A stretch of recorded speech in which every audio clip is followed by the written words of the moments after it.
Em um fundo preto aparece o título Sempre um Papa. Apresenta o livro Memória do Traço, do cartunista, artista gráfico e escritor Miguel Paiva está em uma mesa. Miguel Paiva abraça e conversa com pessoas. Miguel Paiva autografa o livro. Miguel conversa com o homem, depois sorri. Em letras vazadas aparece o nome Miguel Paiva. O apresentador Afonso Borges e Miguel Paiva estão sentados no palco. E hoje a gente vai ouvir agora a palestra do Miguel Paiva, que lança este livro, que na verdade é um opúsculo. Inventei agora, é opúsculo? Gostei do opúsculo, bom, né? Gostei do com toda a sua obra. E, portanto, ele já tem uma palestra pronta, vai falar durante aproximadamente 3 horas. Logo depois, quem sobreviver vai para os autógrafos. Inclusive a palestra é em inglês. Miguel, muito obrigado pelo seu retorno ao Sempre um Papo. É sempre uma alegria te trazer. Sempre um prazer. Sempre um prazer, Gil. Muito obrigado. Muito obrigado às pessoas que estão também assistindo. Um ato heróico, depois de todo o histórico da chuva aqui em Belo Horizonte.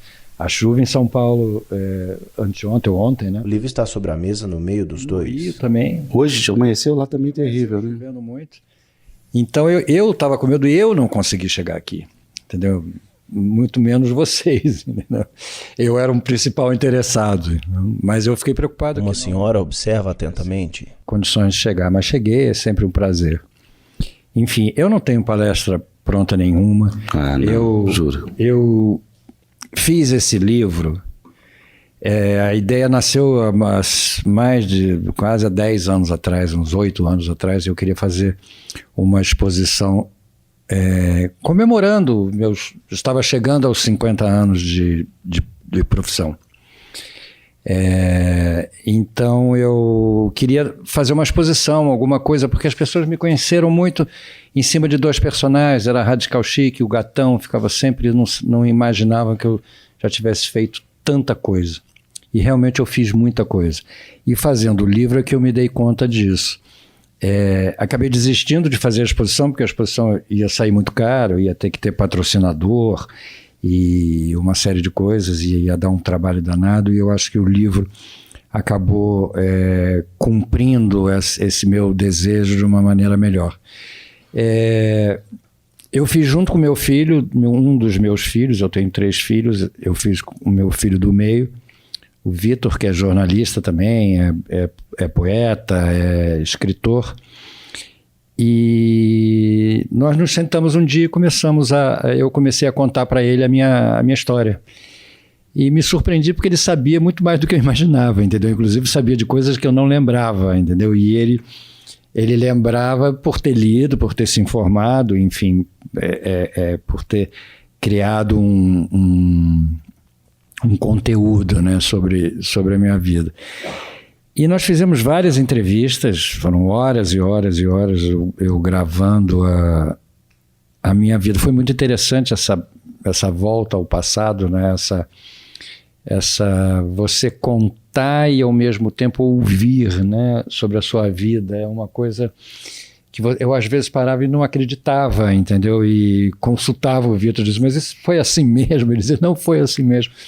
A quantidade de gente que eu conheci, de Humberto Eco, a Carlos Lacerda, a Florinda Bolkan, a Paulo Conte, enfim, todas as pessoas que passaram pela minha vida de uma maneira absolutamente natural, não houve nenhuma forçação de barra. Eu vivi em Milão muitos anos, daí eu conheci muita gente, morei em São Paulo, hoje moro no Rio. Então eu acho que eu facilitei um pouco esse meu estilo de vida, de conhecer as pessoas. Primeiro porque eu acho que eu sou uma pessoa simpática, entendeu? Então as pessoas, e sempre me dei com pessoas mais velhas. Hoje eu sou o mais velho dos meus amigos, né? Porque o tempo passa, você vai ficando mais velho. E então eu sempre me dei muito bem. Começou com Ziraldo aos 16 para 17 anos que eu comecei a trabalhar com ele. O senhor observa atentamente. E ficamos amigos até hoje, quer dizer, somos assim. Eu considero o Ziraldo uma espécie de segundo pai, né? Um pai meio espiritual, mas também um pai meio prático. E como eu já perdi meu pai há muitos anos, quer dizer, o Ziraldo me trata assim também. Entendeu? Ele tem um pouco esse vício paternalista que eu acho que é uma herança bem mineira, né, do Ziraldo. Então eu acho que eu tive eu sempre tive muito prazer em conhecer as pessoas e aprender com as pessoas e meter a cara. Então eu conto muito o lado profissional dessa minha vida, entendeu? Eu não me aprofundei muito na questão pessoal, porque ia dar problemas. Eu já me casei 4 vezes, quer dizer, então não era prudente entrar nesse aspecto. Entendeu? Não era, não é. Não é, pois é. E esses 3 filhos que eu tenho um com cada mulher. Então você já vê a dificuldade que foi lidar com essa vida, com as pensões e com tudo mais. Entendeu? Mas, então eu conto que eu comecei muito cedo, eu comecei aos 16 anos, comecei a publicar. E comecei a ganhar dinheiro, inclusive, com isso, o que é mais marcante, né? Nessa coisa, não só você ver o seu desenho. O senhor observa atentamente. Não, como no fim do mês você recebia por isso. Era uma mágica, assim, que na minha cabeça não funcionou de uma maneira muito, muito forte. E eu acabei desistindo, eu não concluí, eu não fiz faculdade, eu comecei a trabalhar como cartunista e nunca mais parei. Quer dizer, depois eu descobri que eu poderia fazer outras coisas, faço outras coisas, mas a profissão começou aos 16 anos, entendeu? Então eu era muito jovem, muito garoto. Então de hoje que eu acabei de fazer 70, quer dizer, tenho uma vida inteira, 54 anos aí de atividade. Entendeu? E você preserva as características técnicas? A gente estava falando que o Oroeira hoje é muito mais desenhista, aquela coisa focada no papel e tudo. Você vai para o digital com facilidade? Eu passei por essa fase, eu passei por algumas fases. Quando o computador, quer dizer, eu sempre desenhei, desde a época do Ziraldo, que eu aprendi com ele, inclusive, a usar tinta, pincel, papel, e fui desenvolvendo isso porque era a única maneira que você tinha. Eu fazia histórias em quadrinhos em Milão, 16 páginas coloridas, pranchas grandes, 50 por 70, e era normal aqui. Um homem observa atentamente. Aquele era o processo, né? Você tinha que desenhar, colorir. Quando o computador começou a entrar na nossa vida, quer dizer, eu custei um pouco a entender como funcionava e custei um pouco a entender o Photoshop, né, que é o grande auxiliar dos desenhistas. E depois eu mergulhei nele. Quer dizer, eu sempre desenhei no papel, sempre o traço eu sempre fiz no papel. Jogava para o computador para colorir, finalizar, botar texto e tudo. Mas vicia, né? Você fica meio condicionado a aquelas soluções que na realidade são soluções quase que perfeitas, né? É difícil você fazer alguma coisa que não seja graficamente perfeita, entendeu? Então, quando eu fui mandado embora do Globo, que eu fiquei desempregado, isso já tem 5 anos, eu fiquei desempregado, passei por uma situação realmente muito desagradável de falta de dinheiro e de falta de trabalho, principalmente. Eu comecei a pintar. E pintei muito e gosto muito de pintar e descobri a pintura, e a pintura foi uma espécie de canalização dessa frustração. E ao mesmo tempo eu voltava a mexer com o material. Era a tela, a tinta, o pincel, o lápis de cor, enfim, eu comecei a usar tudo. Um homem observa atentamente. Isso me reinfluenciou, tanto é que os meus filhos, 2 deles desenham e tal, me alertaram para isso e acharam que seria o momento de eu voltar a desenhar tudo no papel. E hoje eu voltei, estou tirando só uns trabalhos gráficos que exigem uma precisão maior, hoje eu desenho, como você viu o desenho que eu te dei, assim, a canetinha colorida, o lápis de cor, ou às vezes o guache, eu vou fazendo tudo, mas eu finalizo ele no papel. E me lembro sempre do Fortuna. O Fortuna foi um desenhista, um cartunista extraordinário da época do Pasquim. O Fortuna desenhava livremente com a pena, assim, borrava, não sei o quê. Depois que ele terminava o desenho, ele vinha com guache e ia limpando tudo que não era desenho, entendeu? Então ficava uma perfeição. E eu faço isso, eu desenho, às vezes faço 2 ou 3 charges no mesmo papel, aí escaneio, jogo no computador, aí limpo as sujeiras, limpo as imperfeições e tal, e mando, mas voltou a ser, para usar uma palavra bem na moda, voltou a ser mais orgânico, entendeu? O meu trabalho. E me dá um prazer enorme, entendeu? E mais rápido, bem mais rápido. Qual a reflexão que você faz hoje? Quer dizer, claro que o que a gente quer que você conte casa, né? Preferência contar casa. Daquele período do início com Pasquim, aquela coisa toda.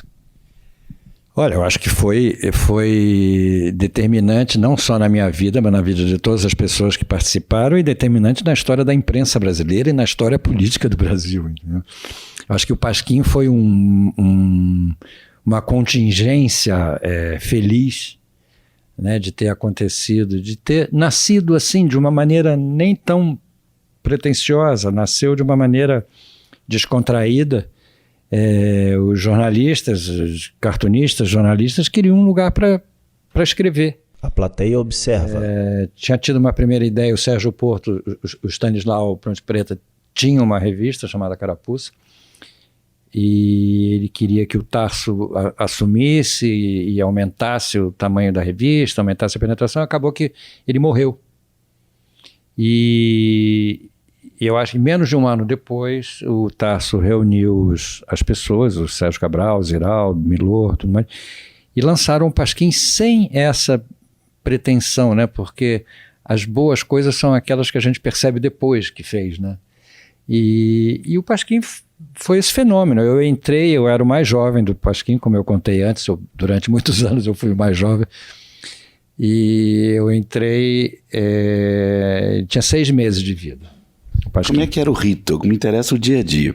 Por exemplo, o Tarso de Castro, quando vivo, já me contou como é que foi a entrevista com a Ângela Diniz. Um senhor observa atentamente. Com a Leila Diniz, os detalhes pequenos daquela entrevista. Por sinal, o Tarso, gente, foi um dos primeiros convidados da história de Sempre um Papo, lá em 86, né? Quando eu fiquei amigo dele. Depois nós trabalhamos no Nacional, ele me convidou. E uma das coisas mais divertidas que eu lembro das histórias do Tarso é que ele sempre que ele falava aquela palavra que começa com M, ele antes baixava assim, procurava a madeira da cadeira e batia na madeira da cadeira, aí falava Milor Fernandes. O Milor Fernandes foi um problema na vida de várias pessoas, entendeu? O Milor era um encrenqueiro, o Milor era uma pessoa muito, muito individualista, né? O Milor, na realidade, ele não participava muito do dia a dia da redação, ele ficava lá no estúdio dele, mas o Milor foi muito importante quando todo mundo foi preso. Quando a redação foi presa, algumas pessoas ficaram soltas, o Milor entre elas, eu, o Chico Júnior, a Marta Alencar e o Enfio. Não, mas a Marta Alencar, a Bárbara... a mulher do Carvana, exatamente.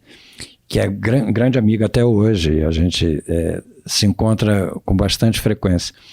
E a Marta era a única mulher jornalista do jornal, porque tinha a dona Nelma, que era a secretária, e a Marta. E nós ficamos fazendo o jornal meio itinerante, meio clandestino. A gente... avisavam que a polícia estava indo para a redação, a gente saía da redação e ia para o estúdio do Milor. Avisavam quem? Alguém avisava. Alguém ficava, né? Sabendo. Aí o estúdio do Milor, lá na Praça General Osório, a gente continuava fazendo o jornal lá e a dona Nelma ligava, olha, eles estão indo, falaram que vão procurar o Milor, nós íamos para o escritório do Juarez Machado e o Sérgio Rodrigues, que era do outro lado da praça. E assim a gente ficava fazendo o jornal um jornal em movimento, né? Até que parou essa perseguição, mas o Milor nessa época foi bastante presente. Ele realmente... Uma senhora observa atentamente. A onda, junto com nós todos, eu desenhei imitando, porque a gente não podia contar que a redação estava presa. Era proibido. A censura prévia era uma coisa eficaz, a gente não podia dizer. Então, é daí que surgiu a história da gripe, da redação. A redação pegou uma gripe toda ao mesmo tempo. E nisso a gente tinha que continuar fazendo o jornal. Era difícil, porque o jornal tinha que vender e tinha que pagar o salário dos colaboradores, dos sócios e colaboradores. E não deu muito certo. Quer dizer, nós seguramos a onda, o Rio de Janeiro inteiro se solidarizou, todos os intelectuais do Rio de Janeiro, de Carlos Drummond de Andrade, Jô Soares, Chico Buarque, todo mundo escreveu para o jornal. Mas não era essa a ideia original do jornal. O jornal não era para ser o jornal dos intelectuais do Rio de Janeiro. Era para ser um jornal da patota, entendeu? Então, e a patota não estava lá.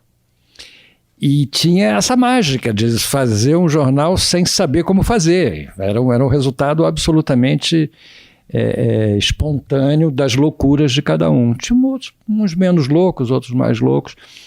E a loucura do Tarso foi fundamental, porque o Tarso, na realidade, deu a desequilibrada, a anarquizada que a imprensa precisava para revolucionar a linguagem, entendeu?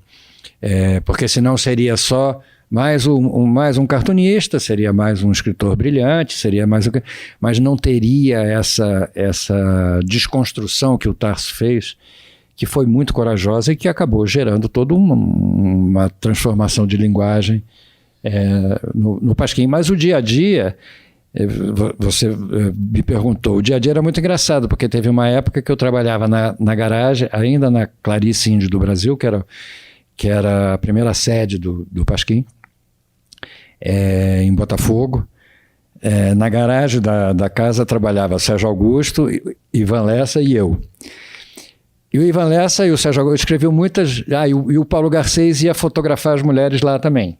Então era assim, às vezes eu estava escrevendo, entrava uma mulher... Um senhor observa atentamente. O Paulo Garcês fotografava e nós tínhamos que fazer, naquela época em que não havia nenhum controle de gênero, né? Nós tínhamos que fazer ar de sérios e compenetrados, enquanto aquela balbúrdia... Famosa paisagem, né? E a redação funcionava como uma redação, tinha uma secretária, tinha gente que escrevia, era um funcionamento absolutamente tradicional, digamos assim, entendeu? Alguém tem alguma pergunta, gente? Não tiver, não tem problema, não. Fica até amanhã cedo aqui. Um senhor se prepara para fazer uma pergunta. Só te peço um favor, tem que ser no microfone, porque tem um monte de gente atrás daquela maquininha ali em cima. Boa noite, como é que você chama? Um senhor faz uma pergunta. É você, Nilson? Sou eu. É o Nilson. É o Nilson.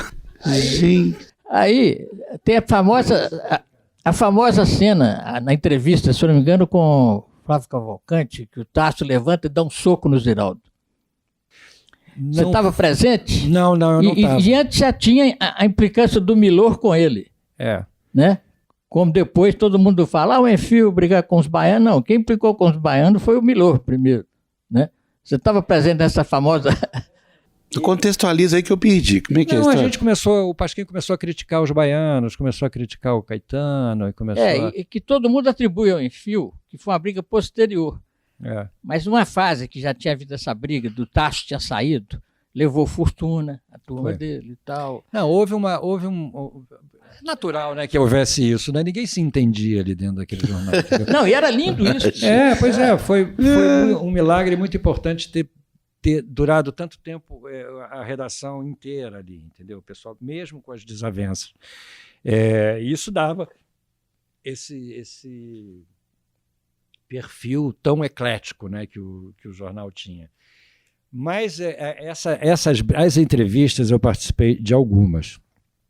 Na realidade, as brigas aconteciam porque o Tarso, às vezes, entrevistava sozinho. Ninguém queria entrevistar o Flávio Cavalcante, porque o Flávio Cavalcante era de direita. E o Tarso, muito justamente, achava que tinha que entrevistar todo mundo. Primeiro número, Ibrahim Suede. Já causou uma celeuma danada, porque ninguém queria entrevistar o Ibrahim Suede. Aí o Jaguar levou a entrevista para casa para tirar a entrevista do gravador. Ele nunca tinha feito isso. Então ele ficou desesperado, dava um trabalho danado, ele decidiu tirar a entrevista do jeito que ela foi feita. Por isso que saiu todos os palavrões, o jeito de falar. Então, a revolução da linguagem nasceu, entendeu? Dessa impaciência do Jaguar, entendeu? O Jaguar de editar a entrevista. Ele foi o primeiro que colocou símbolos, aquelas coisas assim, na hora de escrever palavrão? Acho que foi, não foi, nessas entrevistas? Foi a partir, acho que da Leila Diniz, né? Foi. Na hora de falar palavrão, coloca aquele monte de... É que a censura, no começo, era mais branda. Aí foi intensificando, aí começou a usar palavrão. O Ziraldo criou aquele monte de expressões usando o negócio do patropi, fala que uspa, jacô, começou a criar uma série de Sifo. O Enfio, além do top-top, tudo, criou os palavrões que era tutameia, porque era um livro do Guimarães Rosa, ele usava tutameia em vez de putameia, tutameia. Então houve uma série de linguagens que o Pasquim foi criando a partir do momento que a censura foi intensificando, e quando foi para Brasília, né, Miguel? Foi aí era um horror. A parte pior, foi a parte pior. Porque chegava na banca 3 semanas depois. A gente tinha que mandar o jornal para Brasília, o Jaguari, às vezes ia alguém junto. Mas os censores cortavam tudo sem a menor piedade, sem a menor lógica. Então você tinha que produzir muito mais para poder o resultado final ser um jornal, Solange, né? Dona Solange Hernandes. Exatamente. Mas aí já não era mais ela. Os censores acharam que a Dona Solange foi muito benevolente e que a gente enrolava ela. Até uma coisa de machismo também, achar que a mulher era enrolada pelos homens, né? Na realidade, os censores todos eram muito burros, entendeu? Então era muito fácil você... Tinha um general, o general Juarez... Pai da Garota de Ipanema. Pai da Garota de Ipanema, exatamente. Que ele recebia a gente na praia, entendeu? Ele recebia a gente... Ele tinha uma garçonnière na Barata Ribeiro, onde ele recebia as amantes, né? E o Jaguar ia lá muito. Eu fui uma vez lá na casa dele e ele servia uísque. Ele gostava, ele se achava importante. Ele achava que ele estava contribuindo para a cultura brasileira, entendeu? Censurando o Pasquim. E ele era mais generoso do que os outros, entendeu? Acabou caindo também. Então, derrubamos alguns censores. Mas as entrevistas... Uma mulher observa atentamente. Tensas, porque, por exemplo, a Betty Friedan, líder feminista dos anos 70, ela foi entrevistada e a entrevista foi um pega para capar, danado. Entendeu? Imagina o Milor ouvindo uma feminista falando, entendeu? O Milor respondia e criava caso, e aí o Tarso concordava. Era sempre assim, era sempre uma... Agora, o soco na cara... Eu sei de uma cadeira que voou em uma das entrevistas. Voou uma cadeira em cima de quem estava entrevistando.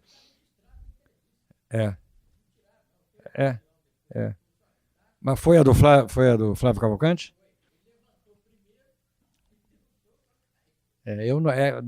Essa do Flávio, eu ainda era muito jovem, menino, para me meter. Eu comecei a participar das entrevistas bem depois. Entendeu?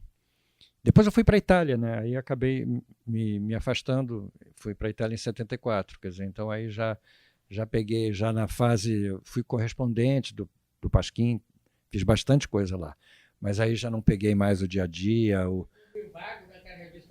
Devolve o microfone pro Nilson, fazendo favor. O Nilson sabe mais da minha vida. Isso que eu sei, é claro. Fora o que ele não te contou ainda, né? Pois é, ele sabe tudo. Próximo livro, quando eu fizer a minha a biografia não autorizada, aí você faz comigo. Não, eu publiquei lá, eu publiquei em vários lugares. O Dr. Freud. O Dr. Fred, era o Dr. Fred. Publiquei na Pardon, que era uma revista alemã. Pardon. Eu publiquei na Imago, que era maravilhosa. Na Linus, publiquei na Alter Linus, Corriere dei Piccoli durante muitos anos, que era um jornal infantil. Rampage. A Rampage foi uma loucura, que eu fui para São Francisco, mas isso foi bem antes, isso foi em 71. Eu fui para São Francisco, viajar a passeio, e fiquei sabendo, o Jaguar me disse, o Jaguar já tinha publicado um desenho na Rampage. E ele disse, vai lá, é lá em Berkeley, conhece a universidade e tal. E eu fui Imagina, 21 anos, cara de pau, né? Danado. Bati na porta da Rampart, entrei, abri a pasta e disse, olha, eu sou um desenhista brasileiro. E os caras pararam, ficaram olhando e publicaram. Não, e me encomendaram uma ilustração. Me deram um texto, me encomendaram uma ilustração. Eu fui para o hotel, fiz e mandei para eles. E eu não tenho isso. Se perdeu no tempo. Se perdeu a Rampart, se perdeu. Não sei se existe algum arquivo, alguma... Eles foram fechados, eles foram processados, né? Não sei se você lembra, mas nós dois estreamos juntos em 67 no Cartoon Jornal dos Esportes. Você fazia a charge com o Marcelo, que morreu depois. Foi. Né? Eu, você, o Juarez Machado, todo mundo. Cartoon JS. E o Enfio estava vindo de Minas, estava indo de Minas para lá, estreou lá também. Todo mundo. Foi o suplemento de humor mais importante que apareceu. E onde o Ziraldo aportuguesou a palavra cartoon, né? Cartoon JS, com o M. Não, ali foi o máximo. Aquilo. Ali que eu digo que foi o primeiro lugar que eu publiquei e recebi. Eu também. A gente não acreditava, né, que isso pudesse acontecer. Mas eram bons tempos. O Cartoon tinha um belo espaço, né? Hoje até tem espaço, eu acho que a internet democratizou o Cartoon, você tem hoje muita gente produzindo, só que é muito diluído, né? Você não sabe onde é que eles estão, você não consegue... Você vê no Facebook, Instagram, tem muita gente boa fazendo humor hoje, entendeu? Mas os políticos estão fazendo melhor, né? Eles estão fazendo, pois estão nos fornecendo muitas ideias. Eles não ganham, eles não conseguem monetizar esse trabalho, é muito pouco, e dilui muito. Você não tem um canal assim para... Legal você falar isso. Faz um status da agora. O que você está fazendo agora, o que você está produzindo hoje? Bom, para pegar um pouquinho antes, eu quando fui mandado embora do Globo, eu fiquei, como eu já disse, sem pai nem mãe e sem jornal. Um homem observa atentamente. Inclusive processei o Globo, ganhei. Não recebi ainda porque eles estão com recurso e tal, não sei o quê, mas eu já ganhei. Porque eles me mandaram embora, me deram um tchau e depois de 18 anos, foi um pouco de sem vergonhice demais. Eu fiquei muito desarcoçoado, voltei a pintar, mas fiquei muito triste, entendeu? Mesmo pintando, fiquei feliz, fiz várias exposições, deu certo, vendi bastante telas e tal. Mas não era a mesma coisa, né? O Gatão... Qual? Do Gatão de Meia-Idade? Ganhei, mas o dinheiro do cinema é um dinheiro... Mas isso já tem muito tempo também, né? E aí eu fui quando o Jornal do Brasil voltou, Você fica falando negócio, depois com os microfones, dá o microfone para ele. Senão as pessoas deixam o microfone com o Nilson, ponto, acabou. Tem jeito. Ajuda aí, bora. Quando o Jornal do Brasil voltou, que o Omar Catito Pérez relançou o Jornal do Brasil, com ele já tinha lançado a Bundas também, ele foi sócio, lançou o Pasquim 21. Ele sempre teve envolvido, ele era super amigo do Ziraldo, sempre teve envolvido com o pessoal jornalista e humor. Ele relançou o Jornal do Brasil, foi uma ideia fantástica, todo mundo ficou feliz, só que não deu certo. Realmente ele esperava uma performance que o jornal, já na fase final da imprensa escrita, né, já estava acabando, o jornal já não vendia mais.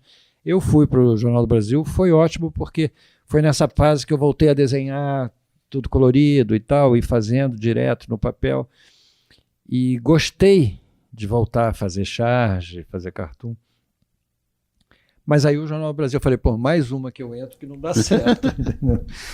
Mas aí, nesse meio tempo, o 247 me chamou, o site Brasil 247, e onde estão várias pessoas maravilhosas da imprensa, tipo o Ricardo Couto, Helena Chagas, o Arueira, muita gente já estava lá.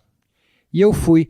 E fui apresentado a essa imprensa alternativa, que hoje é chamada de imprensa normal, né? Porque a outra imprensa a gente chama de imprensa de cativeiro, né?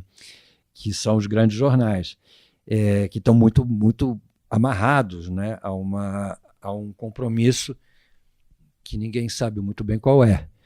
E então eu fiquei surpreso.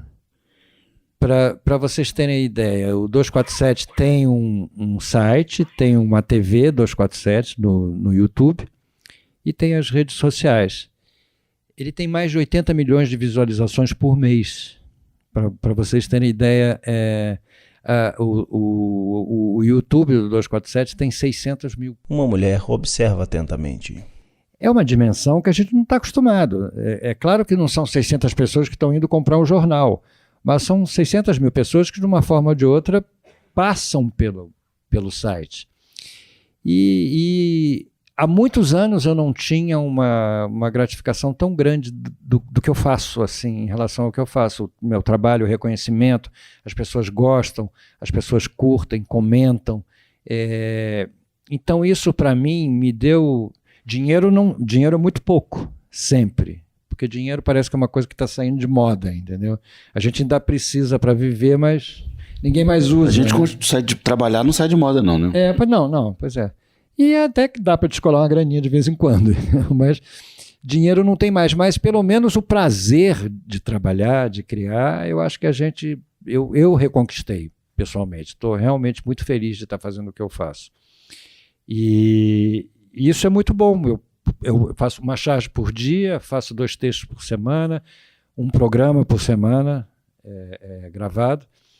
E além disso, continuo fazendo as minhas 11 jogando as 11. Vai ter uma peça minha, vai estrear em junho. Eu tive o Gatão de Meia Idade agora, que foi um sucesso, ficou 2 anos em cartaz, a peça que eu escrevi. E foi um sucesso enorme, quer dizer, eu consegui aí segurar um pouquinho a grana. Esse espetáculo vai ao ar, vai entrar em junho? O Reféns em junho. Com quem está fazendo? Com Erson Capri e Rômulo Estrela, dirigido pelo Moacir Chaves, que é um diretor do Rio de Janeiro, muito legal. Um excelente diretor. Então, mas você não tem aquele dinheiro do fim do mês, entendeu? Que a gente está acostumado, que a gente gosta, né? Não exagero dizer que eu gostaria de um contra-cheque, porque o contra-cheque eu não gostaria, eu nunca tive um contra-cheque, mas um dinheiro certo. É impressionante o que aconteceu nos últimos 15 anos, digamos assim, de 15 para 20 anos, a perda, né, que a imprensa, que o trabalho do cartunista foi tendo. Teve uma época, uns 15 anos atrás, que eu ganhava muito, e eu trabalhava muito, e eu publicava em site, eu publicava no Estado de São Paulo, no Jornal do Brasil, depois no Globo. Você somava aquilo, você tinha uma renda bastante honesta à altura do teu esforço. Você acha que isso tem alguma coisa a ver com a pecha da esquerda mesmo, né? Vamos dizer, Nilson, Aroeira, você, ou a coisa é uma tendência de mercado, entrar outro tipo de traço? O que você acha? Não, de traço eu não digo, mas eu acho que foram as duas coisas. Eu acho que a cultura foi perdendo a importância, né? Foi deixando de ter o respeito, a importância, foi virando uma coisa meio secundária. Qualquer crise de jornal, o primeiro a ser mandado embora é o cartunista, o chargista. Então, eles acham que é uma coisa que não tem essa importância. Mesmo que for o Jaguar, né? Mesmo que o Jaguar o Jaguar é o exemplo de ser mandado embora. Ele está sempre sendo mandado embora, entendeu?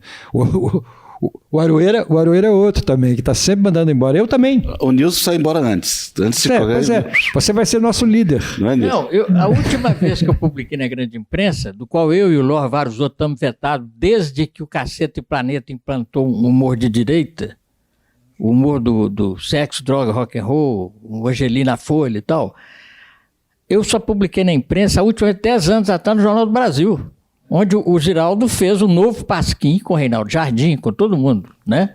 Você, o Vasquez. Foi a última vez. Isso já tinha 10 anos que não me publicavam. Nem o Lor, né, Lor?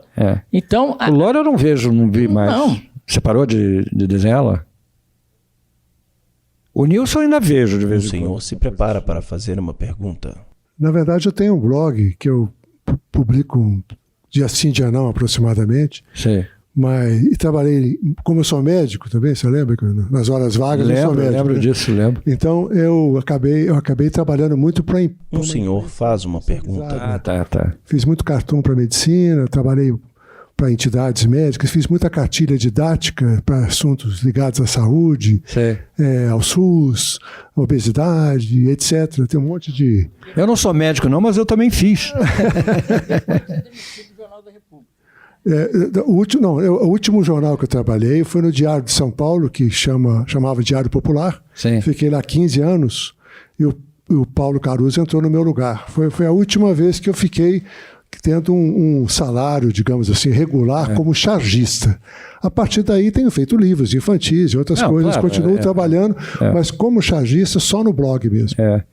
É muito difícil, eu acho que foi uma mudança de linguagem, começou a acontecer, a grande imprensa começou a perder leitor, a internet começou a ocupar o espaço e houve uma natural seleção aí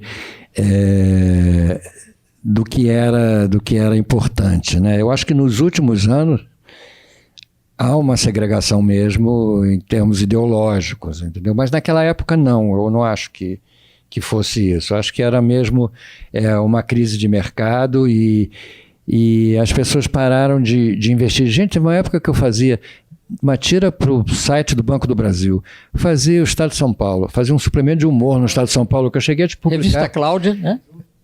Fazia a Revista Cláudia, depois passou para Nova, Capricho, Playboy direto fazendo coisa. Gente, mas tudo bem, mas vamos Gente, era muita coisa. Vamos só refletir que você falou todos que acabaram, né? Todos que acabaram, porque acabou a imprensa, na realidade acabou, não tem mais. Um obituário aí, não sobrou nenhum. Que nem aquele momento do Oscar, né, que vão mostrando as pessoas que já morreram, né? Tem muito cartunista que também mexe com música, tá? Aqui o Quinho, o Aroeira, o próprio Veríssimo e tal.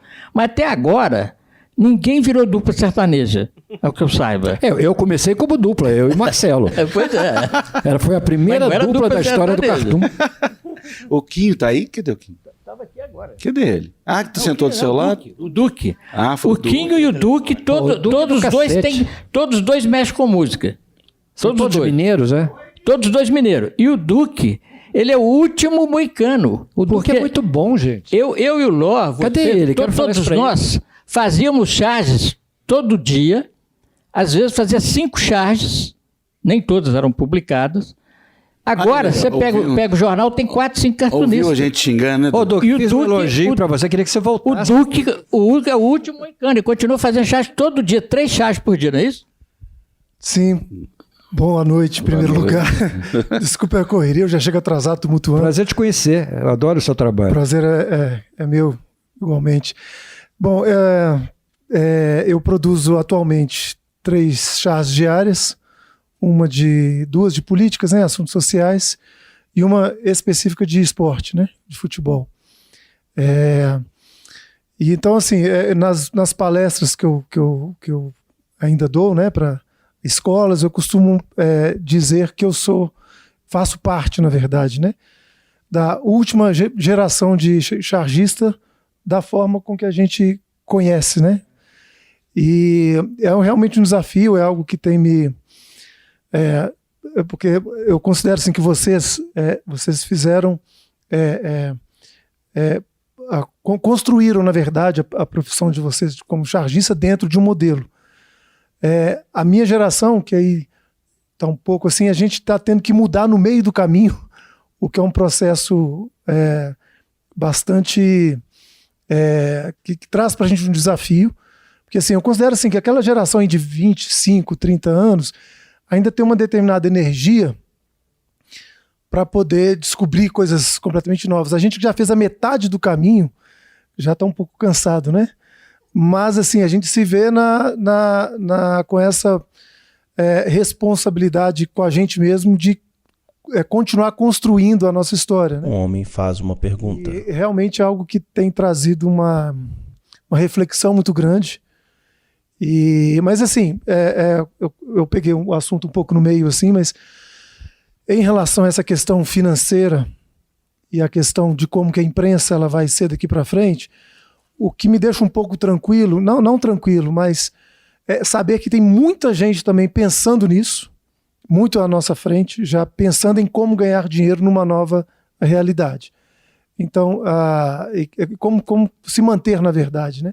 Porque o jornal em que eu trabalho hoje já está passando por esse processo, o jornal O Tempo e Super Notícia. A notícia que a gente até teve essa semana, que daqui no máximo 10 anos não exista mais o impresso. O Super Notícia ainda ele vai se perpetuar um pouco mais, porque é um dos jornais ainda mais vendidos do Brasil. Mas segundo os dados do IVC da semana passada, até publicado na imprensa recentemente, dados de 2014, que traz esses números, né, de 2014 até hoje, até 2019, na verdade, em 5 anos, o Super saiu de uma tiragem diária de 284 mil para 139 mil. Mas ainda é um número. Ainda é. Respeitável. Não, o Super é... Mas assim, eu acho que assim, o Super ainda se mantém, mas o Tempo, que tem uma tiragem de 30 mil exemplares, não dura mais 2 anos, talvez. Eu ainda esqueci também.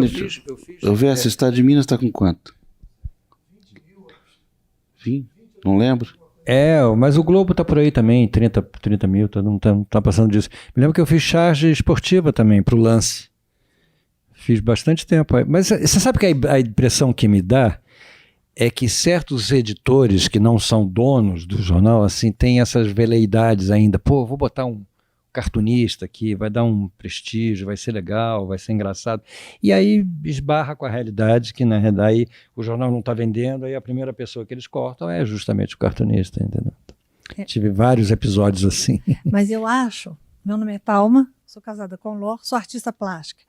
Eu acho que isso tudo é um reflexo do descuido com a cultura. Eu sou artista plástica, eu também, há 15 anos atrás, fazia uma exposição, 40 quadros. Vendia 35, eu ficava até incomodada. Hoje em dia, se eu vender 10, 3, 2, já sai feliz. Então, eu acho que a cultura como um todo está perdendo a sua posição, a educação, e aí vai num crescendo de que a arte é a primeira coisa que põe de lado, que eles chamam de supérfluo, e realmente sem a arte a gente não vive. Sem livro, sem quadro, sem cartão, sem poesia, a gente vai acabar. Eu não quero nem entrar no mérito desse último ano, porque aí nós estamos aí extrapolando qualquer normalidade, entendeu? Mas antes mesmo, que nós já vínhamos num processo de desmonte cultural, né? O governo daqui está piorando a situação, mas é a sociedade mesmo. A sociedade consumista. Todo mundo prefere botar um chapadão, assim, todo chapiscado na parede, meia dúzia de luz, do que um quadro. Então, o consumo está acabando com a cultura e a educação, eu acho. E é engraçado, né? Porque hoje é um consumo que ninguém consome mais também, porque ninguém tem dinheiro para consumir também.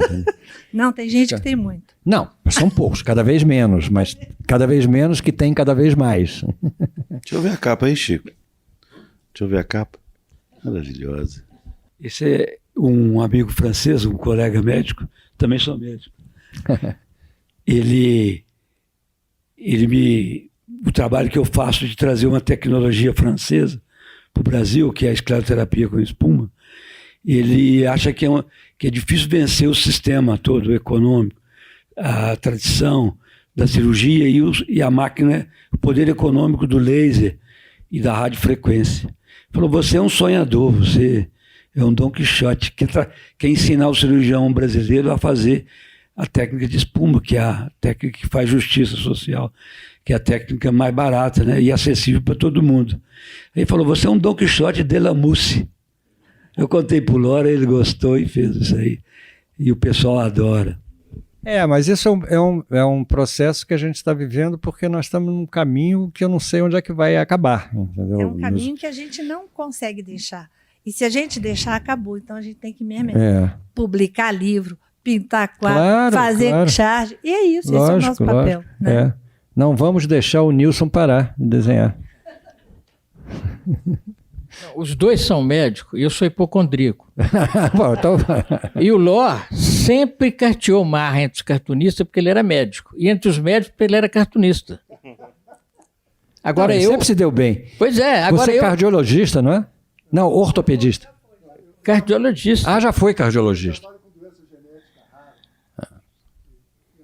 No nosso caso. Isso que eu estou pensando. Ué, exatamente. Que maravilha. E ele está aqui tá bem ambientado demais.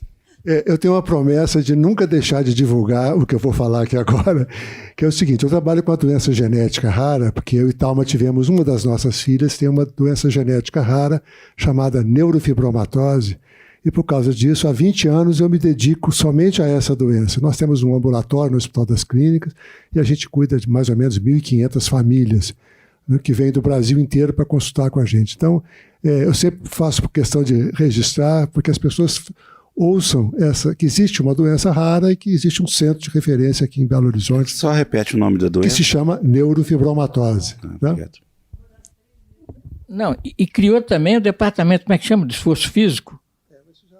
Então, mas você criou, eu lembro, um militar que ajudava ele, não tinha dinheiro, ele colava as coisas com esparadrapo, com durex, ali na faculdade. Como é que chama? Fisiologia. E ele era um negócio sacrificoso, porque de vez em quando ele tinha que examinar a equipe feminina de vôlei e de basquete do Brasil, né? Aí nós nos consolávamos porque tinha que fazer o mesmo com as masculinas.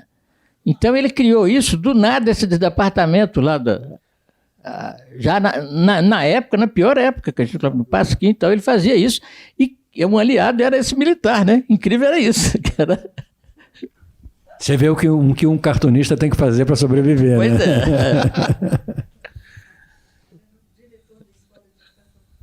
Ô Nilson, mas você está publicando em algum lugar, algum blog, alguma coisa?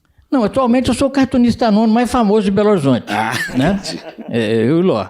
Nós estamos, o Bira está fazendo, não sei se você já te chamou. Me mandou um e-mail, Vamos fazer uma revista na internet chamada Pirralha. Já chamou todo mundo, tá aqui o Du, aqui o Ló, todo mundo. Ele me chamou também. Né? Então. Mas estou esperando. Pois é, agora estão as discussões bizantinas lá, nós estamos esperando a coisa acalmar, né, Ló, para entrar de novo.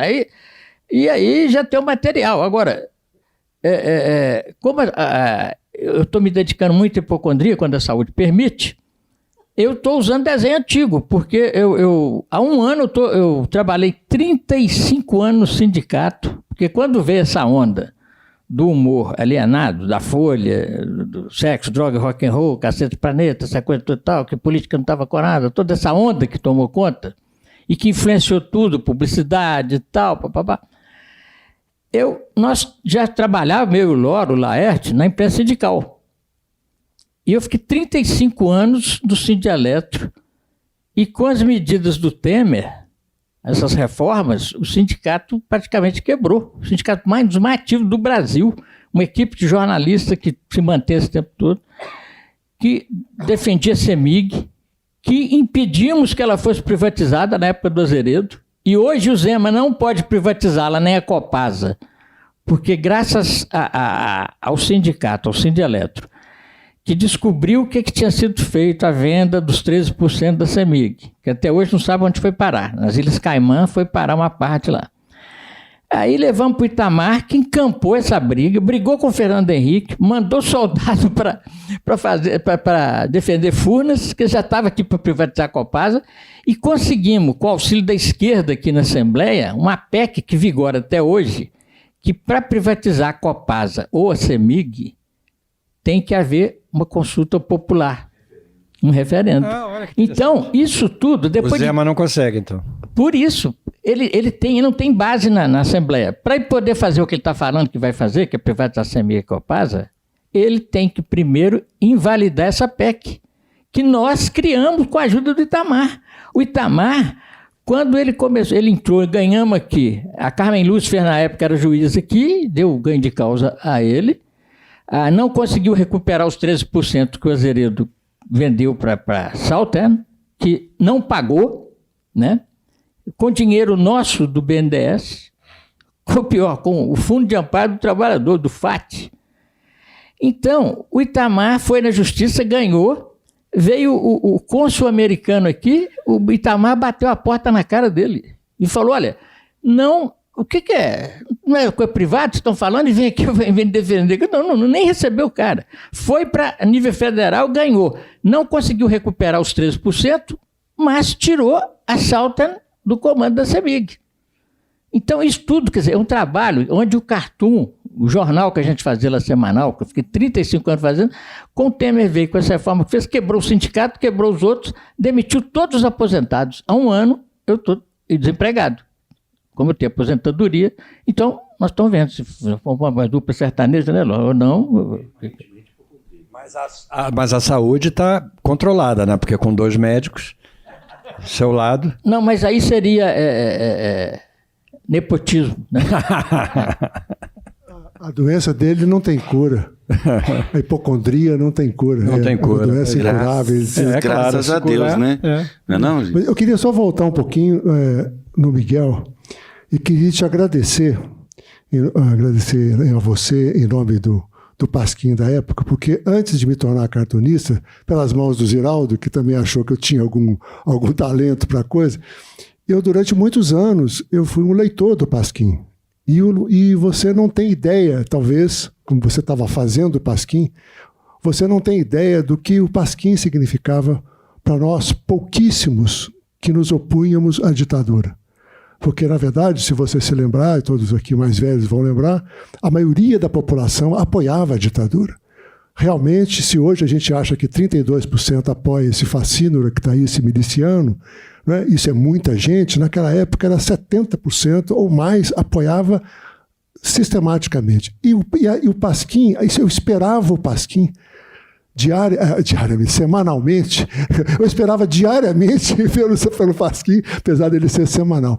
E eu ficava louco para a hora que o Pasquim chegava, porque ele trazia um ar fresco, vocês faziam uma coisa que nós... Um senhor faz uma pergunta. Você não tem ideia de quanto era importante para nós. Eu imagino, porque eu custei a ter essa... Porque quando você está fazendo, você não tem muito essa noção, né? Você está ali no trabalho diário, você não consegue se distanciar a ponto de ter esse julgamento. Mas quando eu fiz o livro, que eu tive a dimensão, olhando para trás, tudo aquilo que eu tinha feito, falei, caceta, que louco isso, né? Como a gente fez coisa, né? Como a gente fez coisa e como foi importante a trajetória toda. É por isso que eu digo, como é importante para mim hoje estar no 247, entendeu? E tirando algumas pessoas que são mais velhas, como o Couto, como o Sonic, é tudo gente mais jovem do que eu. Os editores são todos garotada de 40 anos, entendeu? Então é muito legal. E o respeito que eles têm, e a admiração, e a maneira de trabalhar é muito gostosa. Quer dizer, então eu acho que eu fiquei muito feliz com esse momento. Um homem se prepara para fazer uma pergunta. Miguel, tudo bem? É o Vécio, do Jornal Estado de Minas. Oi. Eu queria 2 perguntas suas. Qual que seria a importância da Radical Chic hoje? E o que ela representou para você? E eu queria saber também, eu admiro muito o trabalho da Ângela. Eu acho ela uma das atrizes mais talentosas e mais elegantes que você tem na televisão hoje. Vou dizer isso para ela. Por favor, porque um dia ainda irei entrevistá-la. Mas eu queria saber também qual que é a importância dela na sua carreira. Uma mulher que parece ser tão forte. Eu queria saber essas 2 coisas. Um homem faz uma pergunta. A Radical Chic e a Ângela. A Radical Chic, evidentemente, foi o personagem meu de maior sucesso. E foi também outra coincidência feliz, assim, do momento que... Na verdade, a história vai um pouquinho antes. Quando morei em Milão, eu trabalhei muito com a Rosisca Darcy de Oliveira, que hoje pertence à Academia. Foi uma das primeiras feministas brasileiras, feministas, assim, de uma inteligência sem tamanho. E eu, no meu contato com ela, inclusive, com o Paulo Freire, ela trabalhava junto com o Paulo Freire, nós fomos para a África juntos e tudo. E a Rosisca começou naquela época um trabalho com as mulheres, de inserção, de consciência e de tudo mais. E eu fiz muita coisa para esse grupo. Desenhei muito, ilustrei muito, e com isso aprendi muito. Aprendi essa convivência com mulheres brilhantes, entendeu? E isso me atiçou uma admiração que eu já tinha pelo humor feminino. Eu acho que as mulheres têm uma maneira de encarar a vida com um humor que é o humor que eu gosto, entendeu? Um senhor observa atentamente. Mais transparente, é um humor mais cínico. E é engraçado que as mulheres produzem pouco humor profissionalmente. Até tem excelentes. Hoje esse número mudou, mas ainda é pouco, porque eu acho que elas gastavam esse humor todo na vida, entendeu? E na hora de produzir, de se distanciar, talvez naquela época tivesse um pouco de pudor, né? E a Radical Chic aconteceu justamente nessa época, com essa minha admiração pelo humor feminino. Eu falei, eu quero fazer um personagem que lide com isso. Eu já tinha feito antes uma série chamada Happy Days. Happy Days era uma família de classe média baixa. O pai era um ex-militante do Partidão, ex-bancário, sindicalista. A mãe era uma dona de casa. E tinham 2 filhos, uma menina jovem, bem feminista, e um menino que queria ser bailarino. E a situação familiar era essa, e isso aí rendia muita história. Foi realmente muito divertido fazer. E eu fui, talvez, os cartunistas que estão aqui, que não me deixem mentir, eu fui um dos primeiros cartunistas a abordar essas questões, as questões de gênero, as questões de sexualidade. Ninguém falava nisso. Exatamente, e ecológica. O livro dos recordes, eu vou ter um caderno inteiro no livro dos recordes. Então eu fui o primeiro a falar sobre isso e causou uma certa estranheza. Os homens não gostavam muito de se expor, assim, de ver que um outro homem estava lidando com essas questões, entendeu? E aí, quando apareceu a oportunidade de eu fazer a Radical Chic, o Luiz Fernando Veríssimo escrevia na revista de domingo do Jornal do Brasil, na última página, e eu ilustrava ele. Eu fazia as ilustrações das crônicas dele. Fiz o Ed Morte durante 10 anos. Né? Aí o Luiz Fernando, eu soube que o Luiz Fernando ia sair, ia para Veja. Aí eu contatei o pessoal do Jornal do Brasil, fiz 3 histórias da Radical Chic, me lembro, 3 histórias, e levei no Jornal do Brasil. E a IESA, que era a editora da revista, gostou, disse, que ótimo, vamos sim, você começa semana que vem. E eu fiquei enlouquecido. Um homem observa atentamente. A página inteira no Jornal do Brasil, eu fiquei doido, né, com aquele negócio. E muito estimulado, porque eu acho que a Radical Chic, e aí eu ligo com a Radical Chic hoje, né? A Radical Chic cumpriu um papel numa época que as mulheres não tinham o famoso lugar de fala. Né? Então, as mulheres não tinham espaço, e eu fui um dos raros homens a abrir esse espaço para as questões femininas. Então, as mulheres se surpreendiam com a minha capacidade de abordar um assunto tão restrito ao universo feminino. Eu dizia, olha, não tem nada demais, é só a linguagem. Você tem que entender o que as mulheres dizem, entendeu? Aí fica mais fácil. Diz, não, você tem alma feminina. Eu falei, eu não tenho alma feminina, eu tenho alma masculina. Eu primeiro gostei dessa história, depois eu fiquei pensando, não tem nada de alma feminina. A alma feminina que tem são as mulheres. Eu tenho alma masculina. Por que uma pessoa que tem alma masculina não pode entender, respeitar, valorizar, né? Aí comecei a falar isso. E aí a Radical Chic teve uma vida, assim, que para mim foi espetacular. Foi um reconhecimento das mulheres e de homens também, é óbvio. E com o passar do tempo, eu fiz a Radical Chic até 5 anos atrás. Já antes disso um pouco, eu já senti uma certa dificuldade de abordar certas questões, entendeu? Porque as mulheres já estavam conquistando espaço, já tinham eu com os meus filhos nessa época discutia muito, porque eles estavam na fase da relação com as meninas, jovens, então as questões já não eram mais do jeito que eu imaginava. Uma mulher observa atentamente. Comecei a criar um receio de errar, né? Aí fiquei meio ali na tangente, até que o Globo me mandou embora. De uma certa forma me resolveu essa questão, porque eu não precisei fazer mais. E hoje eu não me sinto mais nem autorizado, nem confortável, nem no direito de escrever para um personagem mulher como a Radical Chic. Se fosse um personagem mulher com uma vida precisa, assim, com um histórico, com lastro, com memória, mais aproximada do real, eu me sinto. Aí eu como criador, eu tenho o direito de escrever qualquer coisa. Agora, a Radical Chic era muito emblemática, ela era muito simbólica, ela era várias coisas ao mesmo tempo, ela não era um personagem. Então, ela falava muito em nome das mulheres.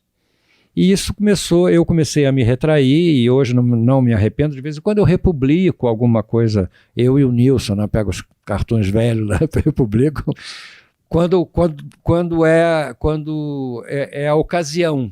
Né? Um senhor observa atentamente. Mas eu parei de fazer. E eu acho que as mulheres... Eu adoraria passar, por exemplo, a Radical Chic para uma autora feminina que tivesse humor. Tipo como foi a Marta Alencar, entendeu? Ou a própria Cissa. Tem poucas hoje. São poucas as mulheres. Tinha uma mulher extraordinária, uma cartunista francesa chamada Claire Bretécher, que também morreu, além de tudo, morreu. Aquela mulher morreu.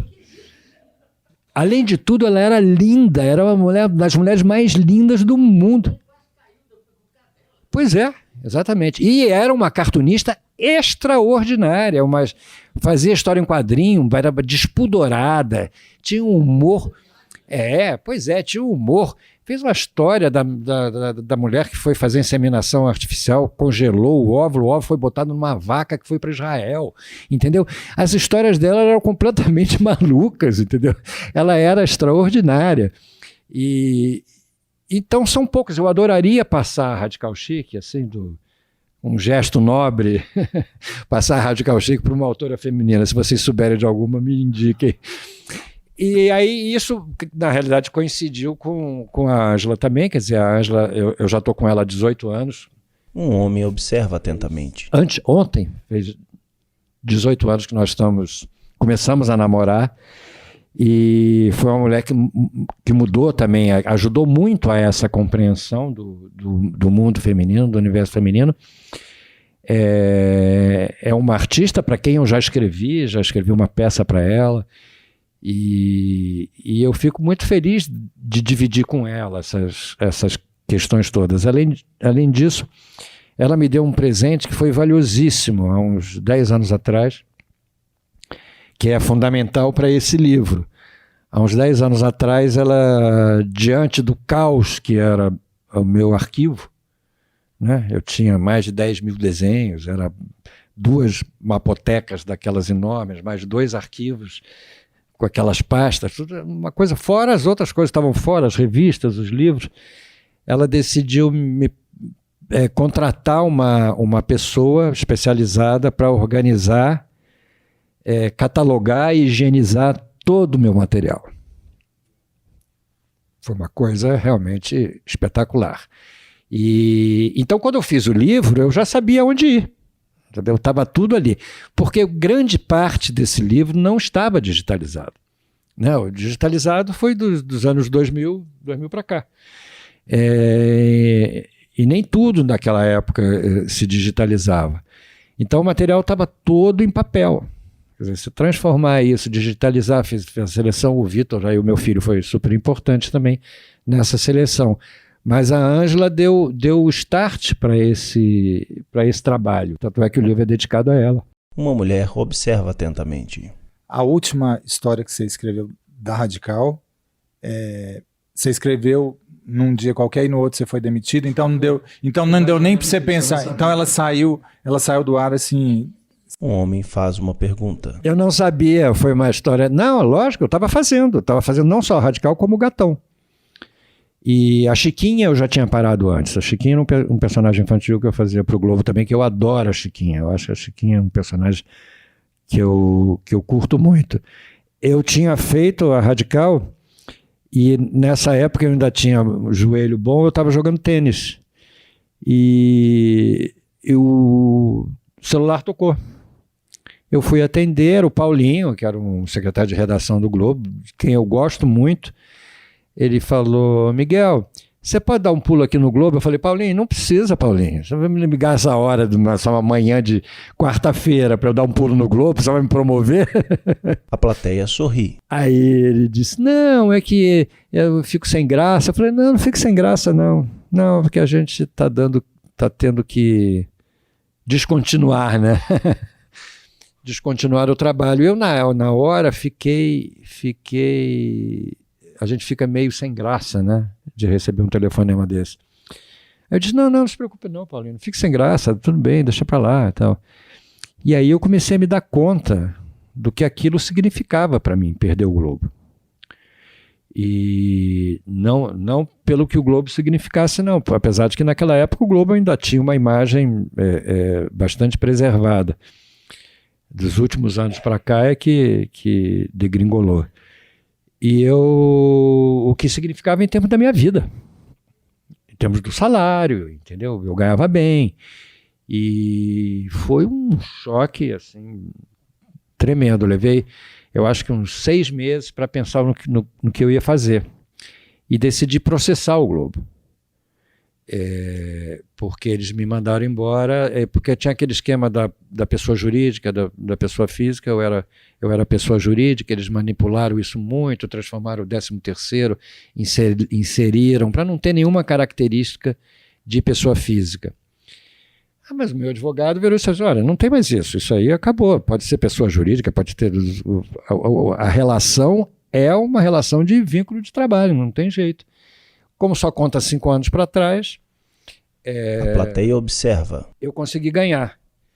E agora eles estão com um recurso que deve ser julgado agora no início do mês, antes de ir para o tribunal para execução mesmo. A execução provisória já está pronta, já está tudo...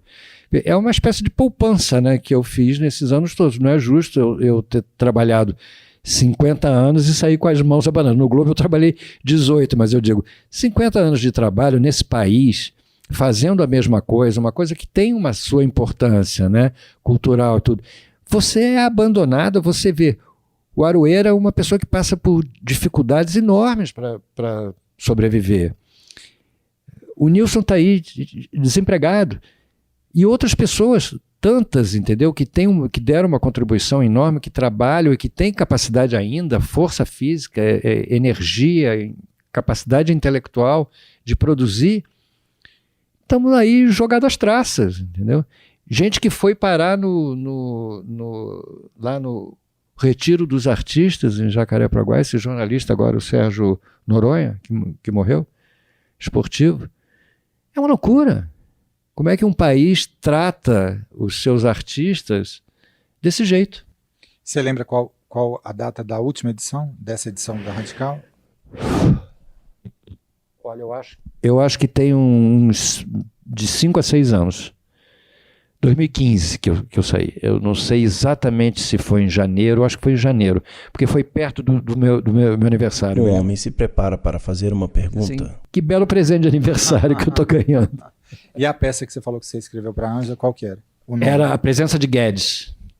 Foi a Irene Ravache que dirigiu, foi com a Ângela, a Flávia Monteiro, o Otton Bastos, mais 2 atores que eu não me lembro agora. Estela Maria. E a atual, como é que chama? Essa que vai ser encenada agora chama Reféns. É uma história que não é uma comédia. A Presença de Guedes era, e o Gatão de Meia Idade, evidentemente, era uma comédia. E aí, com o sucesso do Gatão, eu me animei e tirei da gaveta, que essa peça Reféns eu escrevi em 2009. Estou há 10 anos guardado. E mostrei para o Moacir. O Moacir Chaves já tinha dirigido uma peça minha que eu escrevi com o Zé Rodrigues. Foi a última peça, a última coisa que a gente fez junto, chamado Lavanderia Brasil. E é uma peça que está, inclusive, pode montar hoje tranquilamente, está atualíssima. E ele dirigiu e ficamos amigos. E o Moacir é uma pessoa assim, um diretor brilhante. Aí eu mandei o texto para ele. Ele me ligou no dia seguinte, e aí, vamos fazer quando? Entendeu? Aí fiquei super feliz, mandei para o Erson teve a mesma reação, gostou muito, o Rômulo também, que estava fazendo novela com a Ângela. Eu precisava de um ator 30 anos mais moço. E eles são reféns de quem? Da vida. Um é refém do outro, normalmente. São cinco histórias de situações em que você é refém de um outro. Não, é refém mesmo. Refém é um velho empregado de uma indústria de São Paulo que é chamado pelo diretor da empresa, que por acaso é filho de um companheiro dele, que acabou herdando a empresa, cresceu, eram amigos de juventude, um virou operário. Uma senhora observa atentamente. E esse amigo morreu, o filho herdou a empresa e está reformulando a empresa toda e quer mandar o grande amigo do pai embora. Isso é uma situação. A outra é um psicanalista com o analisando, e o analisando encontra o analista numa boate gay. Então cria uma situação de conflito ali que a gente acaba descobrindo depois que o analisando também é gay. Tem uma situação de um pai com um filho, o filho que sempre foi escorraçado, o pai é militar da reserva, sempre foi escorraçado pelo pai, e o filho agora é a única fonte de sobrevivência do pai. Tem uma outra de duas pessoas que se encontram numa sauna, dois homens, o mais velho e o mais moço, falando de sexo, falando de masculinidade. E todas essas 4 situações são permeadas por uma situação de refém de fato, de um bandido que invade um escritório de um advogado de bandido colarinho branco e gente envolvida em corrupção. E esse bandido, fugindo de um assalto a uma farmácia, invade esse escritório. E você fica sabendo dessa situação de fato de refém durante todos os outros. É uma história, e são 2 atores que fazem só os 5 papéis. Isso que deixou os atores animados. Miguel, muito obrigado, então. Mais alguma pergunta para encerrar, gente? 5. Opa, várias. Primeiro, Bárbara, primeiro aqui na frente, para o senhor, que é a primeira pergunta dele. Boa noite, como é que o senhor chama? Tem uma frase que foi falada aqui, que eu considero, foram faladas coisas interessantíssimas, mas tem uma frase que foi falada absolutamente mais importante de toda a palestra, e eu quero ressaltar isso. Um senhor faz uma pergunta.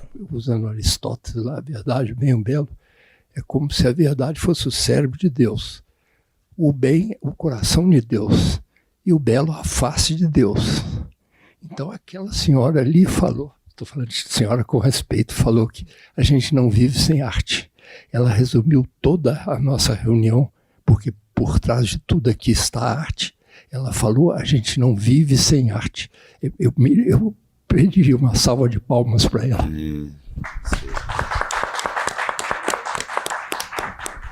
Mas é uma verdade mesmo, senão vamos virar um povo árido, né? Um povo servil, árido e apenas mecanismos de suporte de um sistema que nem todos nós aqui estamos de acordo, né? Miguel, eu queria saber uma notícia que eu estou muito preocupado.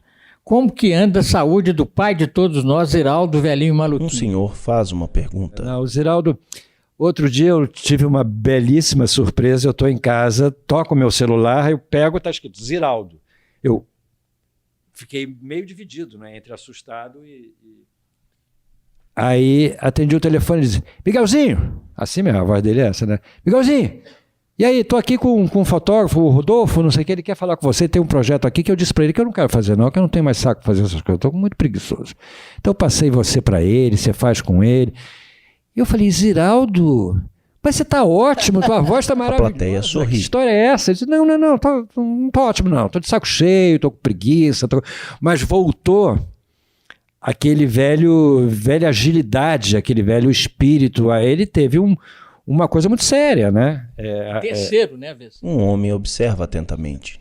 E ele ficou muito enfraquecido, muito debilitado. Primeiro que debilitou ele, o raciocínio ficou mais lento, a dificuldade de falar. E isso, pelo telefonema que eu estou relatando para vocês aqui, melhorou muito. Ele, exatamente, não, ele agora ficou menos agitado, ficou quase que normal. Mas ele fisicamente ainda está muito debilitado, ele não anda, entendeu? Ele está muito fraco, ele faz fisioterapia. Se o Ziraldo tivesse se ele tiver mais uns 5, 6 anos de vida, eu acho que ele consegue passar por essa, entendeu? E se recuperar. Porque ele está com a mesma cabeça, brilhante. Eu e o Aroeira fizemos uma entrevista com ele pro 247. Uma entrevista enorme, ficou super legal, com vídeo, né? Ele, nesse dia, ele não estava muito esperto, ele estava meio lento, assim. Mas assim mesmo ele foi brilhante, entendeu?